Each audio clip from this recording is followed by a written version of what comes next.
the leader in talk radio on the Internet, right here on K98Talk.com.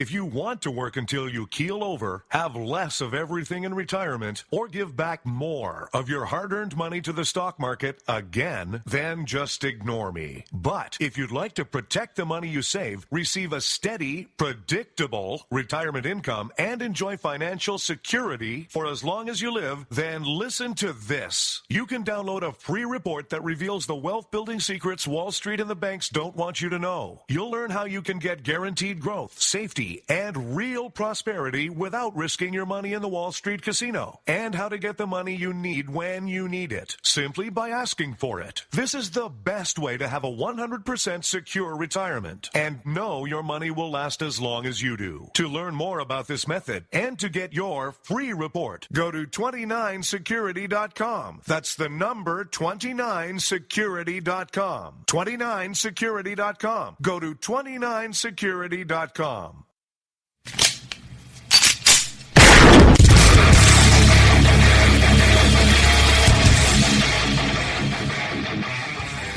This is Slickery Trigger for Rebel Road Tactical.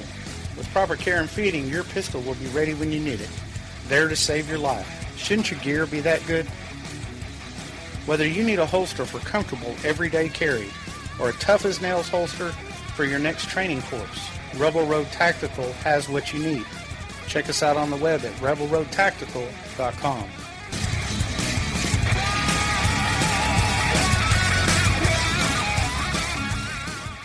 Tired of paying outrageous prices for Viagra? Well, we have great news for you. Now you can finally get Viagra at huge discounts. Healthy Man allows you to save up to $500 on Viagra. Why pay U.S. pharmacy prices of $15 per pill or more when you can get Viagra for less than $3 a pill? Call today and get 40 Viagra pills for only $99. This can cost as much as $600 at your local pharmacy. You can't afford not to call us. If you want Viagra at the lowest prices, never pay $15 a pill pharmacy prices again. Get Viagra for less than $3 a pill. Call 1-800-516-7602 today and save up to $500 and get 40 pills for just $99. Healthy Man is fast, easy, and affordable. Operators are waiting at 1-800-516-7602 to take your call right now. Call 1-800-516-7602. That's 1-800-516-7602. Again, 1-800-516-7602.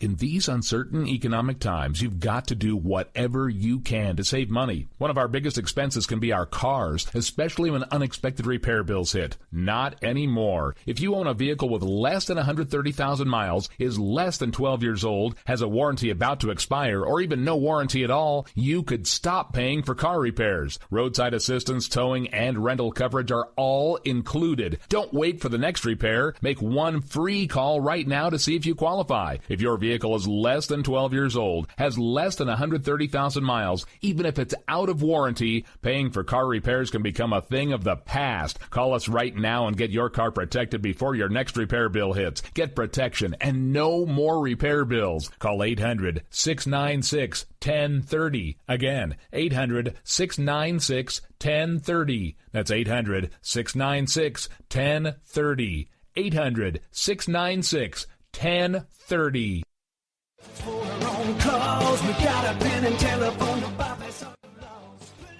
All right, folks, this is Rick Robinson with you. I want to tell you about some friends of mine from a company called Security Enforcement Specialists. When I ran my security agency for 12 years, I worked with one of these partners on a daily basis. He's been involved in this agency now, and with his other partner, they do have over 30 years of experience in the private security industry. If you own a business and you need someone to keep you or your customers or residents safe, then I highly recommend contacting Security Enforcement Specialists today. Give them a call at 405-703-1796. Again, that's 405-703-1796. Again, tell them Rick from K98 Talk sent you. Like I said, if you need the help, they are here for you. So make sure that you go look them up, check them out, and see what they can do. The wrong way. Welcome to the place.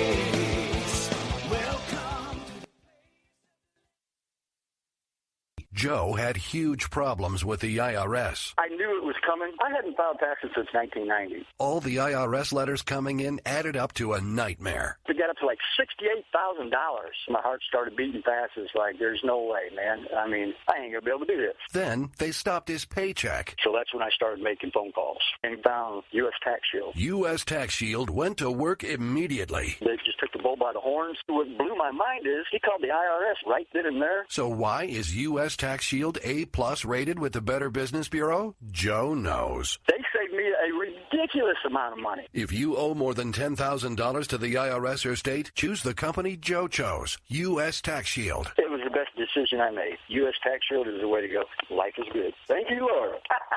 Call 800-471-3287. U.S. Tax Shield. Boo-rah. Yes. 800-471-3287. 800-471-3287. The Internet will never be the same. You're listening to K98Talk.com. Good God, y'all. What is it good for? Absolutely. Let's get started again. Prepare yourself. Okay, let's go. From a studio deep in the heart of Texas. You're not going to believe the garbage that fell out of his mouth. The voice of the working man. This clown had the audacity to say that. It's the Gavin Mitchell Show. It's not a race issue. It's a First Amendment issue, and we all just need to understand that. And now, here's your host, Gavin Mitchell.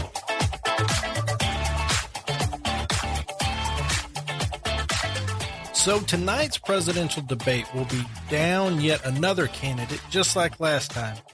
However, this time it's not Rand Paul. It's not the guy bringing up the rear. It is the front runner.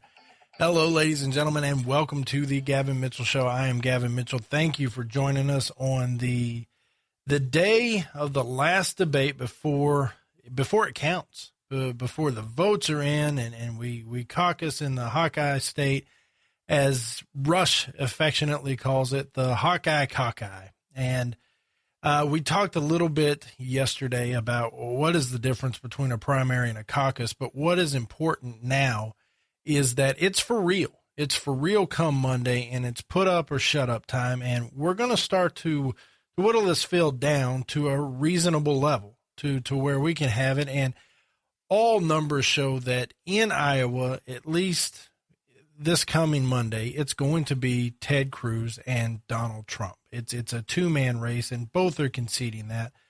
But news broke earlier Tuesday, and we mentioned it on the show, that Donald Trump has decided not to take part in the Fox News debate. It depends on when you caught his explanation as to why he has decided not to participate. Initially, it was because he felt like Megyn Kelly treated him unfairly in the first debate, like he was singled out and attacked personally. And since that point, that he's been treated unfairly, the things she has said on the record and on her show just hasn't set well with Donald Trump. That's her position, or his position. She just hasn't set well with him. He feels like she's unprofessional, and he doesn't want to play. Well, Fox News kind of piled on, I guess, unintentionally, I would assume, and released a statement that, that Vladimir Putin and the Ayatollah are not going to be good guys when they sit down or play fair. I forget the direct quote.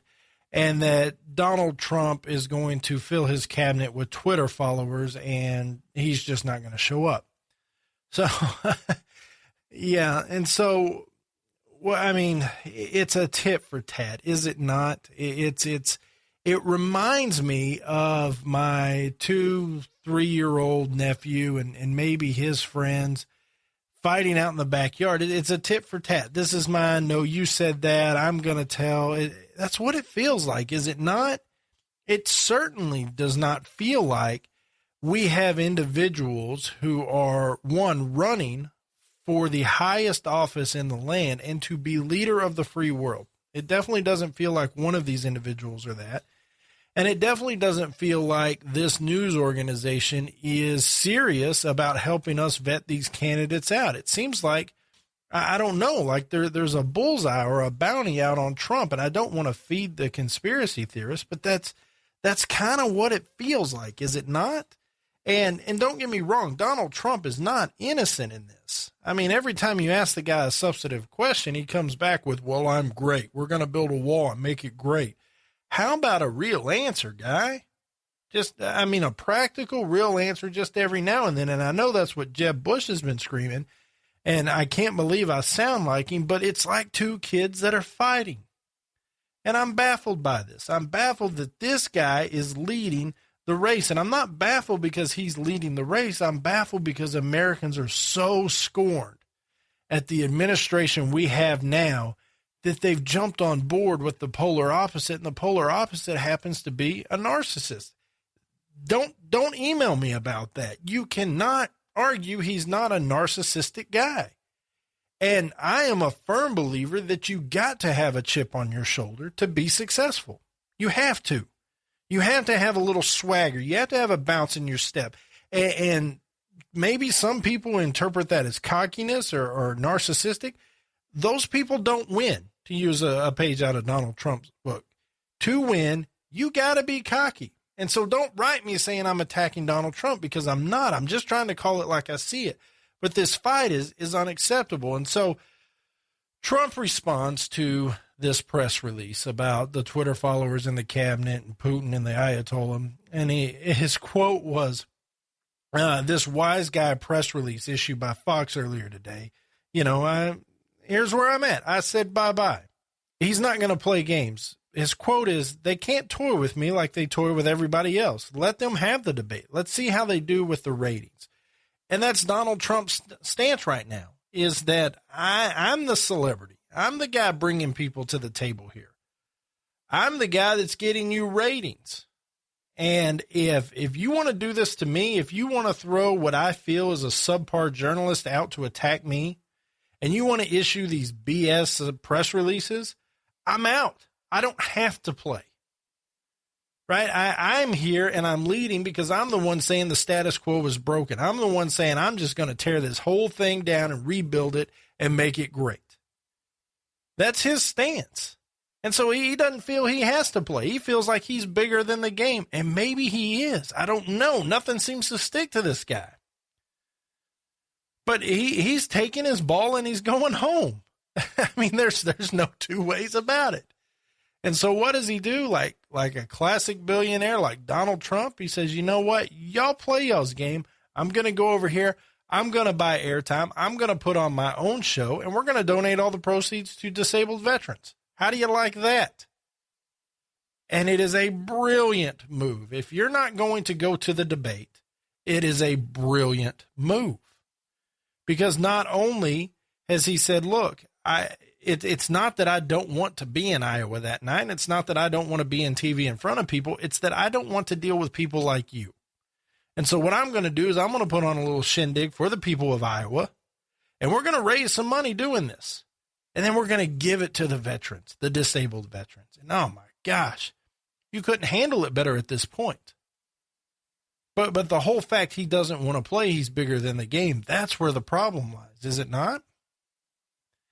And so the Greta on her show comes out and launches a poll and says, hey, how many of y'all are going to watch? How many of y'all are going to watch the debate now that Donald Trump is out? Now, keep in mind, this is a Fox News anchor, right? She has her own show on Fox News. And it comes back that like an outrageous amount, 83% of people aren't going to watch the debate now. And these are people that would have. You can't say that it's a bad sample because they're watching Fox News in the middle of the day. This is absolutely the target market for the debate. These are absolutely the people who tune in. And 83% of them say, we're not watching now. We're not interested. So either A, they were diehard Trump fans, and they wanted to hear what was coming out of their leader's mouth next, or they wanted to see the blow for blow. They wanted to see the show between Ted Cruz and Donald Trump. It had to be one of the two, and that's what the majority are. Because what you have left on the stage is Ted Cruz, who is finally a front runner, finally going to get to speak. And there is some unfinished business with Donald Trump before people cast votes in Iowa. And he's going to be able to call it out on the stage. He's going to be able to present his story, and Donald Trump's not going to be anywhere around to present his rebuke. The rebut's not going to be available to him. And so anybody on that panel can attack or say what they want to about Donald Trump, and Donald Trump's not going to be there to defend himself. So somebody in his campaign feels like either he is so far ahead that that's not going to matter, or the equity he gains by putting on this show for the people in Iowa and donating the proceeds to the disabled veterans is going to make up for whatever he loses in Iowa. That's where we're at. Now, Ted Cruz is on the other side of this, and I think he comes out like looking like $1 million because he's going to be able to stand up there and address things he wants to say, but he's not real happy about it. He wanted a piece of Trump, and because Donald doesn't want to play with the Fox News people, Cruz has come out and said, hey, all right, fine, me and you, anywhere, any place, anytime with anybody moderating. And he said it on a number of places. He said it on Hannity. He said it in a town hall meeting. Well, here he is with Levin on Levin's show the other night. Ron, cut one, please. And so if Donald is afraid of Megyn Kelly, I would like to invite him on your show to participate in a one-on-one debate between me and Donald, mano a mano. So there's Cruz. He's issued the call and said, let's do this. Me and you, let's do it. Well, Trump finally responded today, and he's like, look, I've dusted you in 6 straight debates. Why do you want a one-on-one? You're not going to win this one. So Trump's posturing. He's not interested. Ted Cruz wants this in the worst way, because whether you're a Trump fan or not, you cannot deny the fact that Donald Trump has yet to stand on the stage and dig deep into any issue and defend his stance. He is yet to defend his track record. We have yet to hear a good explanation as to why he was on Meet the Press several years ago and said, hey, I'm pro-gay marriage. Doesn't bother me. I'm pro-abortion. I'm good with that. Pro-choice is the way to go. He's yet to defend any of this. His response is these one-liners, these zingers, these counterattacks, these I'm bigger than the game. And the worst thing for a guy like that to do when they have the momentum and they have the support is to stand toe-to-toe with someone who wants to talk the issues and go blow for blow. That is a horrible place for him to be, because you've only got so much ammo you can attack Ted Cruz with. At some point in an hour and a half, you're going to have to talk issues.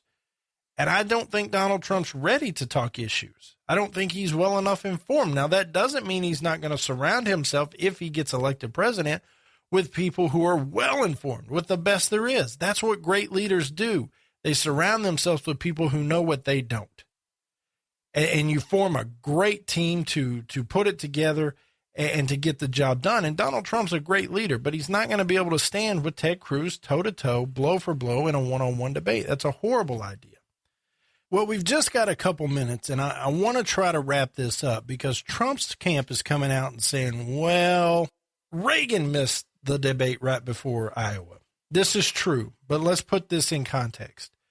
There had not been a GOP primary debate since 1948 prior to this debate that Reagan missed, the one we're talking about.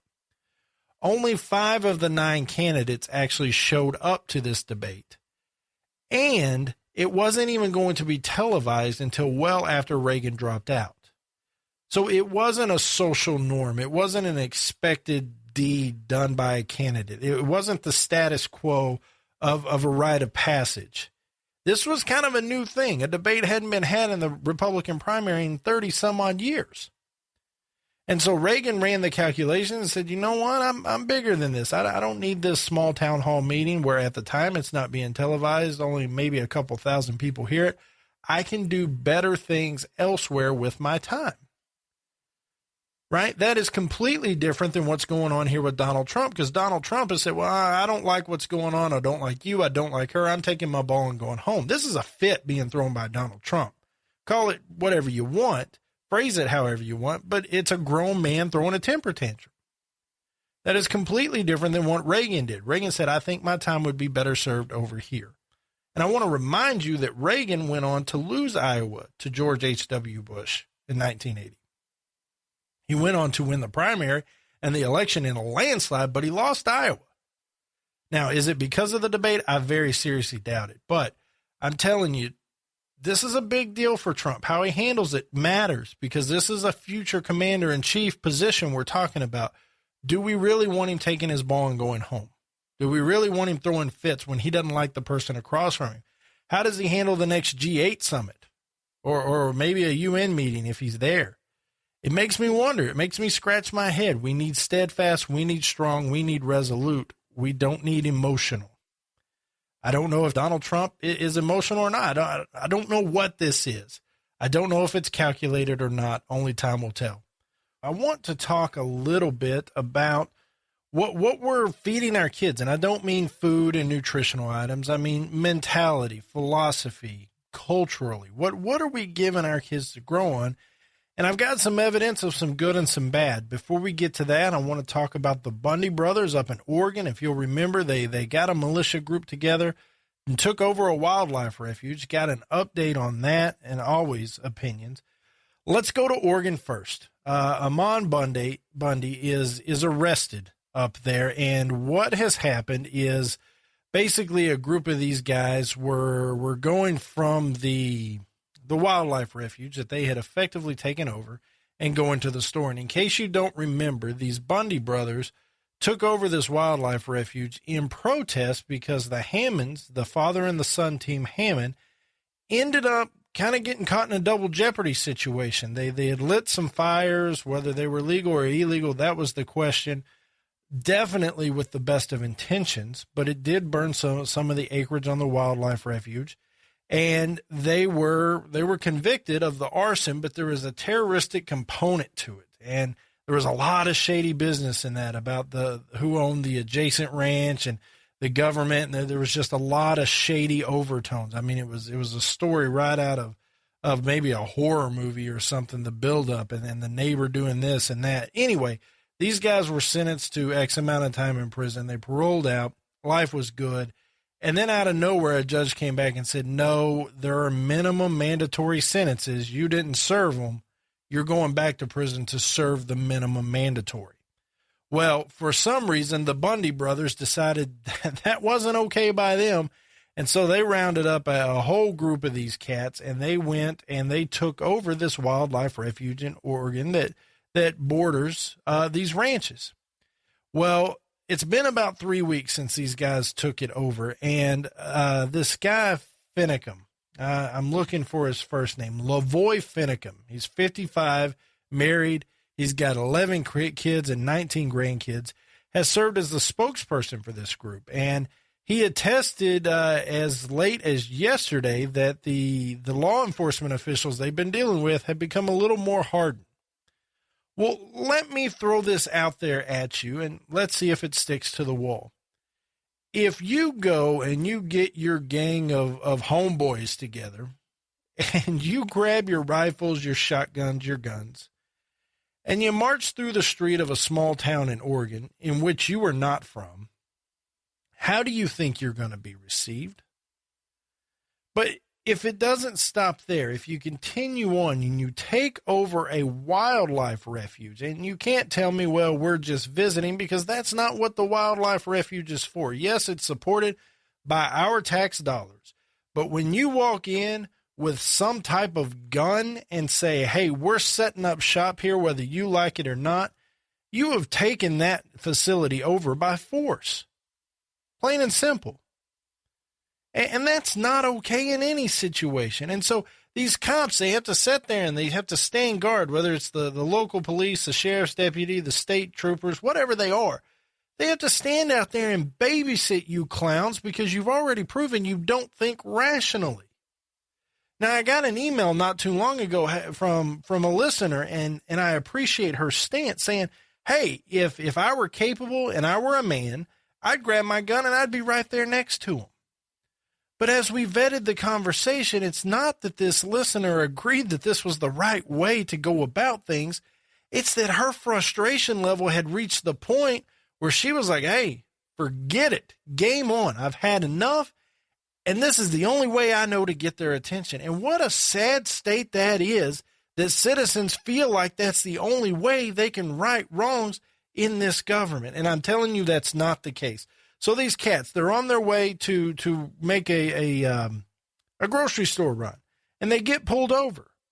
Well, they end up exchanging bullets with the local police, and this spokesperson, Lavoy Finicum, ends up dying, and the others were arrested. Right? Nobody wanted that. Nobody wanted anybody to get hurt or die, but when you start slinging guns around in a tense situation, what do you expect the outcome to be?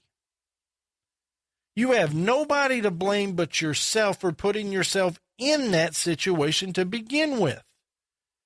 I have good friends over at the Convention of States.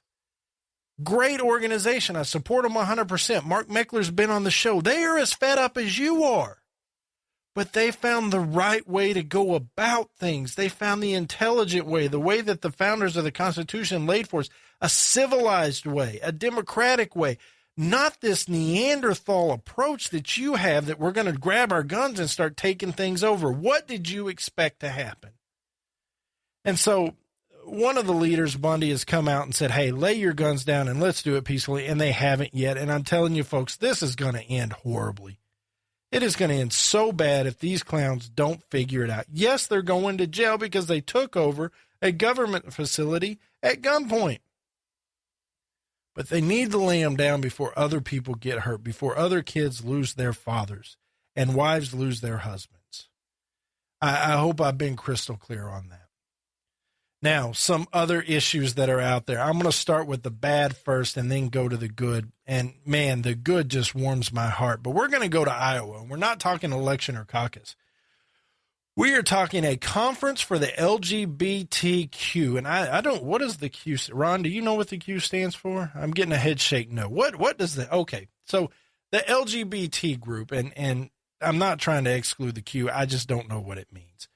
They're having a conference in Iowa, and they're all getting together. The goal is to lighten these people's hearts. They don't want them as hard towards the LGBT group. And so they're having this conference to teach them how to do this, but that's not what happened at all. Apparently a comic came out on stage, and the goal, here it is. Unfortunately, we did not learn much regarding anti-bullying. Instead, we were exposed to extremely vulgar language and X-rated material. Apparently, one of the comics began to explain how to browse the internet for orgies and find pornography. And it just goes on and on, talking about how to have dangerous but not dangerous sex and how to have dangerously safe sex is what it says. And this lady who takes this group to this LGBT conference says, this is not a message that our students need to hear. We are working hard to eliminate hate and bullying against all people, not shift the aggression from one group to another. And here is where Gavin weighs in. So you take this group of students who are not LGBT and you force them into a room and have it shoved down their throat by design that their God has made a horrible mistake in biology and or anatomy. That's what you've done, because it's the politically correct thing to do. And then you get upset because the people putting it on aren't taking it seriously. Lady, I don't take it seriously, and I'm telling you this, I am ashamed that you were in charge of educating young people. I'm disgusted by it, because my God doesn't make mistakes. I've said it over and over and over again, but you and your infinite wisdom seem to think that maybe it has happened, maybe God Almighty has made mistakes, and he confused this person. He should have a penis, and this one should have a vagina, but they got mixed up on the assembly line.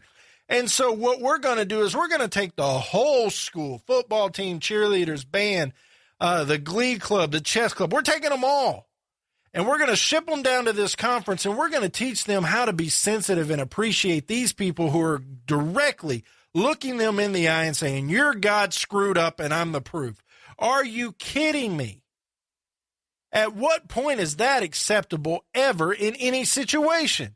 It's not. My God doesn't make mistakes. And if I were the people of Iowa and my kids were on the bus to that conference, You think the Muslims pitched a fit about hearing Linus explain the reason for Christmas. That would be the tip of the iceberg if you made my kid go to this crap. Unacceptable. And the fact that tax dollars are paying for it makes it even worse. And I couldn't care less that these comics screwed it all up. In fact, I'm glad they did, because that is not a message our kids need to hear. If anything, we should bring back the Bible, and we should bring back Christianity and Jesus into the schools, start saying the Pledge of Allegiance, and stand up and put our hands over our heart when we say the Pledge of Allegiance to the United States flag, because country and God are what made America great, and we have forgotten that because we're worried about those who may have their feelings hurt. I'm going to cool off and step back before Ron fires me. The final topic I want to talk about, and man, this one is going to warm your heart. In Massachusetts, a senior, Gavin Shuko, recently won his 100th wrestling match, and he is 27-0 this season. 100th wrestling match. You have to understand, he's a senior. The season's not over yet, and he has won 100 of these things. He's 27-0 his senior year. He is a great wrestler. And the fact that he has won 100 and been put into that Century Club makes him a legend. It does, because that is an incredibly high mark and a hard mark to reach. And he is a top-ranked wrestler in his weight class in the state. Well, let me tell you what he did recently, and this is off of theblaze.com. This guy, 27-0, the best in the state. He's a legend. He's in the Century Club. He is wrestling a young man who has Down syndrome. And the young man with the Down syndrome comes and pins him lickety-split, and Shudo loses the match. He loses the match, and the kid with the Down syndrome beats a legend. And the YouTube video and all the reports are that the kid with the Down syndrome lost his mind. He was so ecstatic. And folks, this is what it's about. This is what being an American is about. This is what being a Christian is about. He sacrificed his record. He sacrificed what's best for him to help somebody else out. It wasn't all me, me, me, me, me. It was, how can I help you? He was selfless. And let me tell you something. Had he gone undefeated his senior year, this is a little lesson life has taught me, it would have meant a lot to him. But helping that young man have that moment, it's going to mean far more than an undefeated record years from now, both in the young man's life that has Down syndrome and in his life. We'll be back in a moment. Today's episode of The Gavin Mitchell Show is brought to you by Pinnacle Voice Studios and Sound Productions. Find us on the web at pinnaclevoice.com. We'll be back in a moment. Hey, everybody, it's Chris Salcedo from the Blaze Radio Network. You are listening to The Gavin Mitchell Show. It is not too often that a Republican primary debate just days before the Iowa caucus is overshadowed by a Republican presidential candidate that's not on the debate stage. But that is exactly what happened last night. Hello, ladies and gentlemen. I am Gavin Mitchell, and this is The Gavin Mitchell Show. We are going to talk about Trump, his move, his event, what it accomplished, and then we are going to break down the debate today and grade out each of the candidates. And I don't know. I mean, with very few days to process what is going on in Iowa and who might be in the lead, who might not, who's actually going to show up to caucus, and this debate being so close to the actual caucus itself, a lot to talk about and a lot to process very, very quickly. But before we get to the debate, let's look at Donald Trump himself. If you'll recall, Donald Trump decided to boycott the debate. And at first it was because Megyn Kelly was not so nice to him and he was going to take his ball and go home. And then it was because of her comments after the fact that since then she had no apologize. She's shown no decorum towards him. She just, it's an attack on Trump, according to her. But then the story changed a little bit, and it was because of a press release that he wasn't so happy with. And then it was, well, there's all these rumors that Fox News claims they're going to take me out, and because I appreciate myself and I'm looking out for myself, and I wrote the book, The Art of the Deal, and anytime a deal's not good for you, you got to be prepared to walk away. And that's exactly what he did. At the very least, you can say that Donald Trump does what he says when it comes to negotiations in business. He didn't feel comfortable. He didn't like the situation. He felt he'd been disrespected. And so he just walked away from the debate. Now, at his event, he claims in a CNN phone interview, just moments before he went on stage, they asked him, have you gotten an apology? And his answer was, yes, I have, from some pretty high up people. I've gotten an apology. And they said, well, if you weren't already at your event and would you have gone? He's like, probably, but this thing's taken on a life of its own. It's got its own legs. What matters to me now is that I'm here, and I'm here to raise money for the troops. Perfect PR spin. But he does claim that they almost harassed him, that Fox News they were calling him every opportunity they got to say, hey, we really need you in this debate. Because after Greta's survey, it became very clear that their ratings were going to tank, so much so that some major news outlets didn't even take a who won the debate poll after the debate, that they felt viewership and interest was down that low that it wasn't even worth the effort. And that is phenomenal to me 4 or 5 days before the Iowa caucus. That just doesn't happen. Since these debates have become regular, and there's something that candidates are expected to do, they become a focus for what's going on in the campaigns. They become landmarks, and you're just expected to be there, and to not poll it, for there not to be enough interest to poll it, is phenomenal to me. But let's talk a little bit about what Trump did do. So Trump puts on this event, and the event is it's for Donald Trump. Let's be clear about that. Basically, he said, you know what? You got your thing. I'm not happy with the way you treated me. So I'm going to go over here. I'm going to buy my own airtime. It was carried by C-SPAN. And I'm going to put on my own event. And in a great PR spin, his event is going to benefit wounded veterans, disabled veterans. The play couldn't have been better. It just simply could not have been better. And based on the Twitter feeds last night, it was 50-50. In fact, it might have even been 60-40, and that's just an observation, not a scientific poll, of people more interested in what Trump was doing than the debate itself. And there were some people just flat out boycotting the debate because they are diehard Trump followers. And that's great. I'm glad they're passionate about something other than Hillary Clinton. That's all I really care about at this point. Just not another Democrat.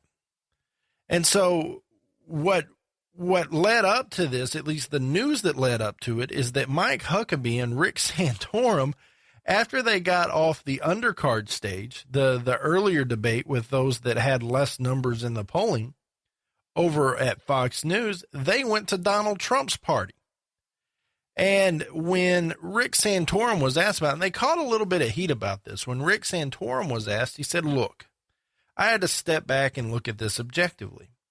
If we weren't competitors, and we being Donald Trump and Rick Santorum, if we weren't competitors, would I go to an event that helped the troops, that was fundraising for the Absolutely, I would. And you add to that, I'm not doing anything at 8 o'clock tonight because the undercard debate was over. That's when the main event started, if you will. So why not? Why not go support the troops? Why not set politics aside for a night and go support the troops? And the heat kind of backed off of him. Mike Huckabee took the same stance, but make no mistake about it. Mike Huckabee and Rick Santorum showing up to this, it's threefold. Yes, there is some credence to be lent to it that they were there to support the troops. Absolutely. Had it been a gay rights convention, they wouldn't have been there, I guarantee you. But there is some merit to that, okay? But there are some other pieces to this. One, it was shooting Fox News the big finger that they felt they should have been on the main stage. Even though their polling numbers don't show it, they felt like they should be on the big league stage because in their mind, they should be the next president of the United States, and they're being shunned. They're being held down by the man. Okay, great. Not true, But okay, that's one reason why they showed up. The other reason is this Republican Party has parted. The lines are drawn, and there are two sides to this. One side is the anti-establishment, anti-everything that's going on in Washington, and we want a true outsider, and that was Donald Trump at some point.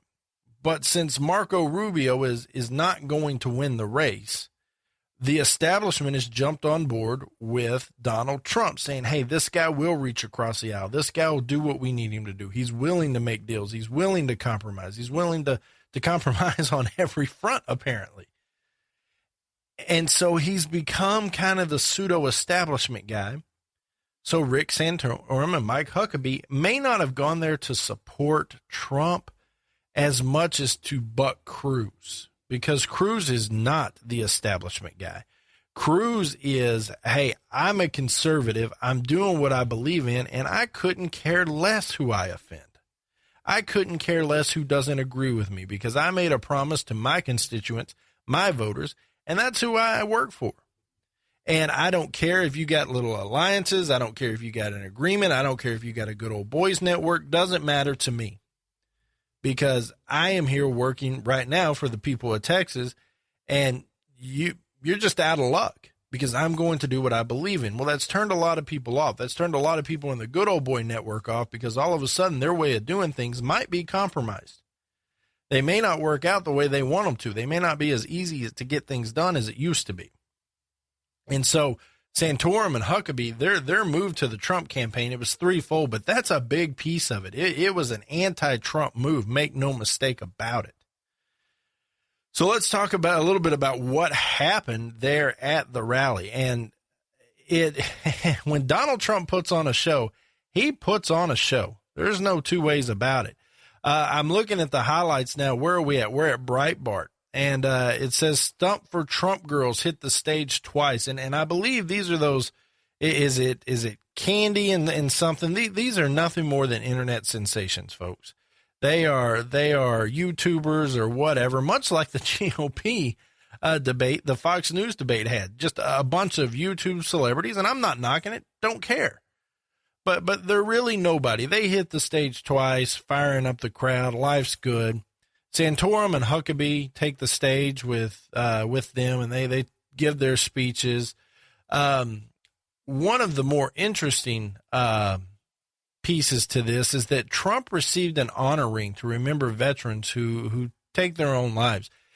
And on average, 22 veterans a day commit suicide. And that's a direct cause from PTSD or whatever the case may be, whatever ails them when they come back. I'm not a doctor, so I can't tell you exactly what it is, but I know that whatever it is they experienced over there, and it is war, is so traumatic, and understandably so, that these soldiers come back, and because we don't do what we need to do as a society, as a government, we're worried about the LGBT's feelings.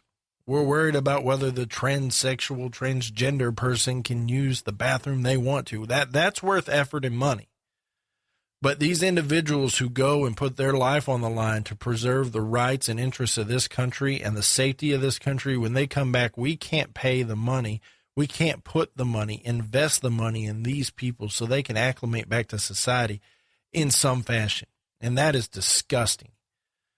So, but this organization, 22kill.com, what they do is they create these rings and they sell them, and they raise money to help support these troops who do come back and need help acclimating, need help dealing with what they saw and experienced over there. And hats off to these guys. And because Donald Trump was doing this, and maybe his camp brought him in, maybe he didn't, doesn't matter. What matters is that this group got some attention last night and some publicity, and much needed. And they awarded Donald Trump with one of these rings that they make and sell, and the proceeds go to helping these soldiers who are trying to acclimate back into society, who have some issues they need to deal with because they have been over fighting for our country.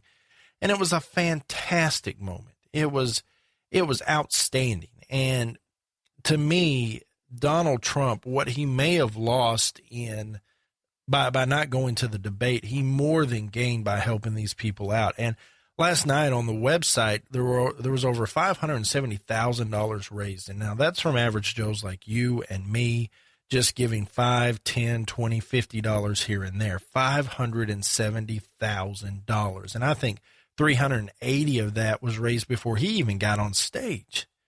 That is phenomenal. But his friends came in, and these are the people Donald Trump rubs elbows with, right? They came in with 25,000, 50,000, 100,000, $500,000, $1 million. I mean, there were just phenomenal amounts of money being thrown at this. And while this was without question a political move by Donald Trump, make no mistake about it. This was hey, you know what? I'm bigger and I'm better than all of you. And this guy owns the media. He owns the media like we have never seen.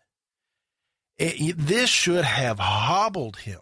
It should have, I mean, much like Rand Paul, he was a non-factor before, but now he is absolutely out of the race by boycotting that. He needed the airtime. He needed the publicity. He needed to get his message out to even have a hope of climbing back into the race, not to win it, but to become relevant. Donald Trump doesn't need the debate. He doesn't need anything any of these people have to offer. And that is phenomenal to me. No one has ever played the media the way he is doing it. And this, like I said, make no mistake about it. This was a selfish move on the Don's part.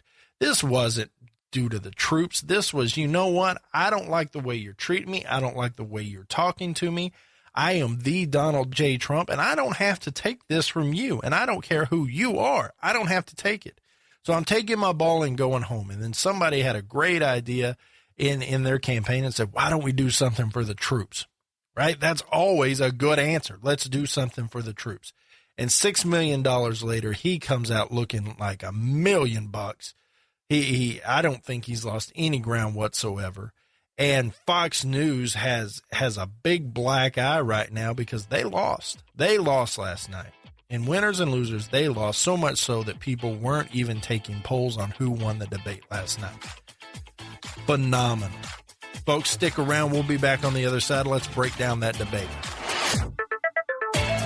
The Gavin Mitchell Show, the podcast, is brought to you by Pinnacle Voice Studios and Sound Productions. Find us on the web at pinnaclevoice.com.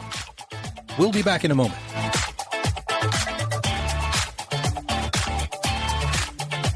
And welcome back, ladies and gentlemen. Let's break down the final GOP debate before the Iowa caucus.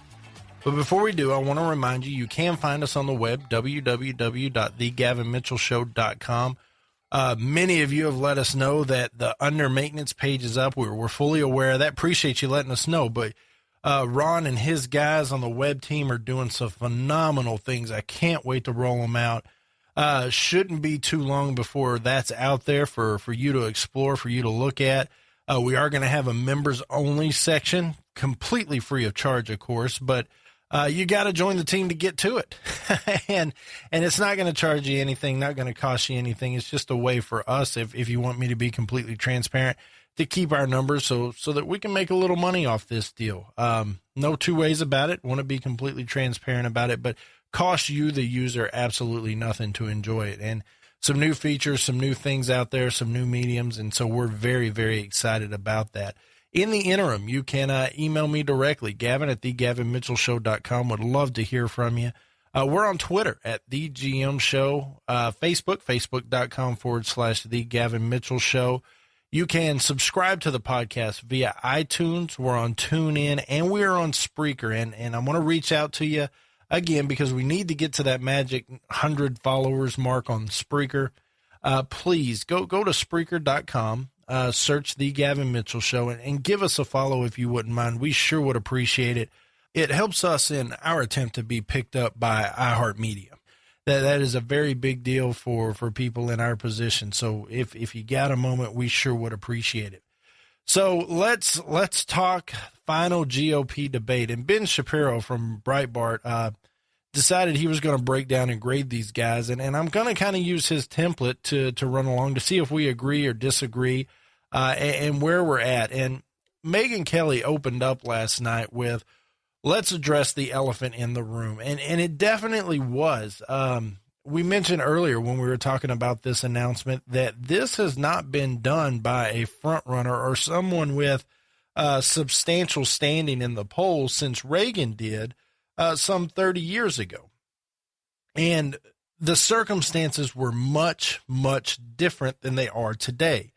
For Reagan, as we mentioned, it wasn't grandstanding. It was, hey, you know what? This is the first one in a lot of years. It's not on TV. Not everybody's going. I can spend my time somewhere else and do better things for my campaign. That was his stance. So he gets out there and decides he doesn't want to go. Well, later it was decided that it was going to be televised. This is apples and oranges, folks. We're not comparing the same thing. With Trump, it's expected. It's the standard. And this wasn't Trump bucking the status quo. That's not what it was. It was him throwing a fit. Let's call it what it is. I don't dislike Trump, but it was him throwing a fit. And that we've just never seen anything like this. So it was the elephant in the room that Donald Trump was not there, right? And so it leaves Cruz as the front runner that was at the debate. And Cruz hasn't been in this position before. You saw a lot of the commentary leading up to it. He's going from the hunter to the hunted. And the dynamic, the stage was set. But leading up to it, and I don't know if I tweeted it out or not, to me, the most interesting component to this debate was how does Jeb Bush react? Because Jeb Bush has been beaten like a stepchild by Donald Trump. I mean, he has just been abused verbally, and Jeb wears it. And he tries to snicker and fight back and say, oh, well, they're just funny jokes.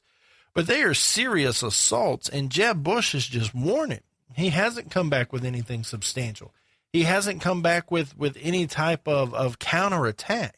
He has just been abused by Donald Trump. Well, now Jeb has a stage free of Donald Trump, a debate free of someone who appears to just be locking in on him, and he has an opportunity to debate. And to me, that was one of the things I was looking for last night is how does that play out? What Jeb Bush do we see now that his big brother's not there picking on him? But I want to start at the bottom of Shapiro's grades and work our way up. Basically, we're going up the card, if you will, and starting with Kasich. I have said it before. I will say it again and again and again. This guy has got to go. He's got to go. He is not a conservative. He is a liberal in Republican cloak. He is big government, and I want nothing to do with this guy, and neither do conservatives. And I'm tired of hearing him talk. Every time he opens his mouth, it just leaves you scratching your head. Like, how can you be on the conservative party's platform? Like, how can you be in a debate at the GOP? And granted, the GOP is not as conservative as we would like it to be anymore, but this guy has got to go. The highlight of Kasich's night was his ninja chop on the fictitious fruit, right?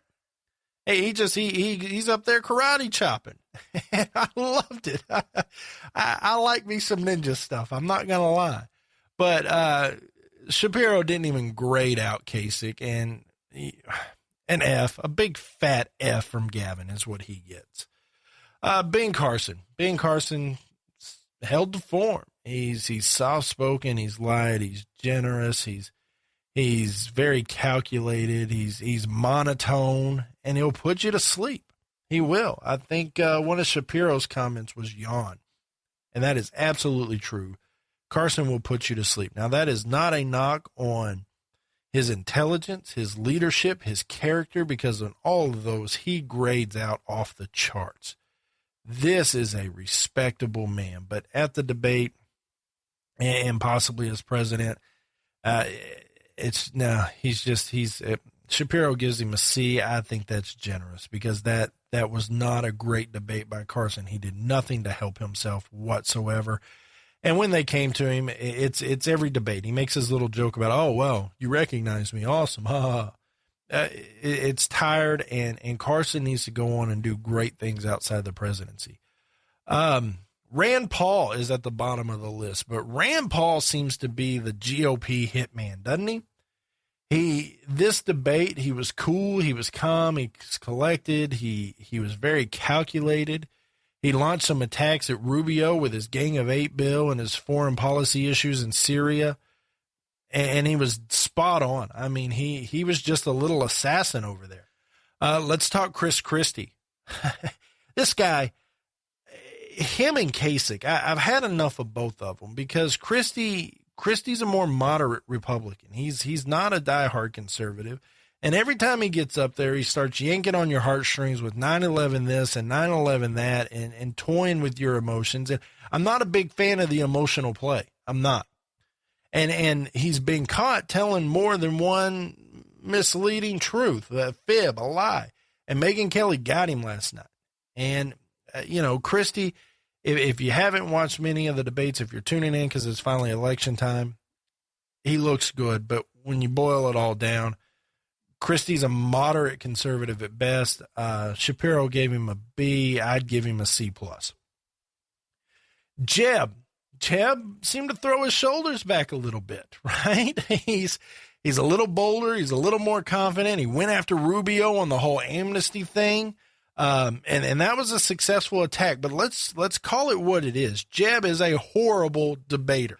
He's out of there, but Jeb had a better debate. He did. He was stronger. He wasn't afraid to pull the trigger. It was a good debate for him. Shapiro gave him a B. I'm going to give him a B+ because it's going to be relative to his past performances. So it leaves us with Rubio and Cruz, and I want to, I guess in the last 3 or 4 minutes, I want to come out and say this. Neither one of them really did anything to propel themselves. I feel like they both had an opportunity without Donald Trump there to really capitalize on the moment, especially Cruz. I don't think either one of them had a bad debate, but I don't think either one of them really propelled themselves. Rubio was Rubio, and if you remember when he first started, man, he was the chosen one. He was the establishment savior. He was the guy that was going to bring it all back, and they grew him out of Florida, and they put him in the Senate, and he grew in the Senate. Now, here's the deal. I believe, just like Rush does, Marco Rubio will be the president of the United States one day. The problem is it's not today. And Rubio, when he first showed up on the scene in these debates, man, what great answers. They were outstanding. And it got you excited, and it got your patriotic juices flowing. And you just wanted to get up and go fight a terrorist. But here we are 6, 7, 8 debates into the season, or major appearances into the season. We've got a good taste of him, and we're coming to find out that all this is rehearsed. He keeps going to the well for the same old lines. This isn't impromptu, witty Rubio. This is rehearsed and calculated Rubio. And I'm not saying that's bad. I'm just saying that wears off real quick. Megyn Kelly went after him on the amnesty flip, and he just didn't have an answer. He just didn't have an answer for it, and it looked like it hurt him pretty bad. Not him personally, but his campaign. He just didn't have an answer because he did flip-flop. Now, this morning he went on Fox News. He's like, yeah, I changed my mind, but there's reasons. Well, you should have said that last night. You should have owned it, Marco, and you didn't. He tried to attack Cruz as doing anything he can, flip-flopping, selling himself for votes based on geography or whoever he's talking to. It may be that's what he believes, but Cruz's record just doesn't show that. Cruz's record shows that he is a staunch conservative, and he's planted his heels. And if you look at the conservative review grades, Cruz says he's a conservative. And Rubio's all upset because, well, Cruz is making himself out to be the only conservative. Well, if you look at conservative review, Cruz brings in a 97 grade. Rubio brings in a 79. In the last minute here, let's get to Cruz. I'm a big Cruz fan, but the Trump jokes were bad. You can't play the victim when you're the front runner on the stage. His ethanol response with the Iowa governor, classic. It was perfect. Oh, it made me want to get up and clap. It was outstanding. He sold himself to Iowans directly, but quite frankly, he did have a very tough first half of the debate.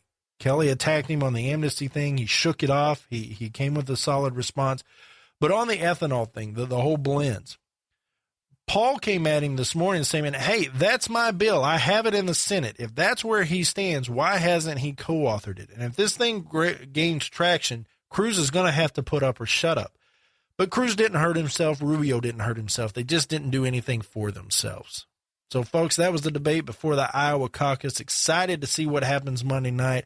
I hope y'all guys have a great weekend. In the words of the great Ray Wiley Hubbard, on the days I keep my gratitude higher than my expectations, well, I have really good days. Hope y'all have a great day. I am Gavin Mitchell, and this has been The Gavin Mitchell Show.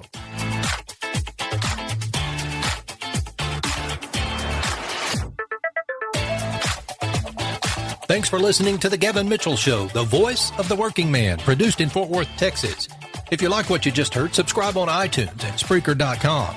These and other links can be found on our website at thegavinmitchellshow.com. Be sure to tell your friends and colleagues about the Voice of the Working Man's daily podcast. All opinions expressed by the host or guests on this series are solely their opinions and do not reflect the views, policies, or positions of the Gavin Mitchell Show or its affiliates. This has been a Ron Phillips Pinnacle Voice Studios production.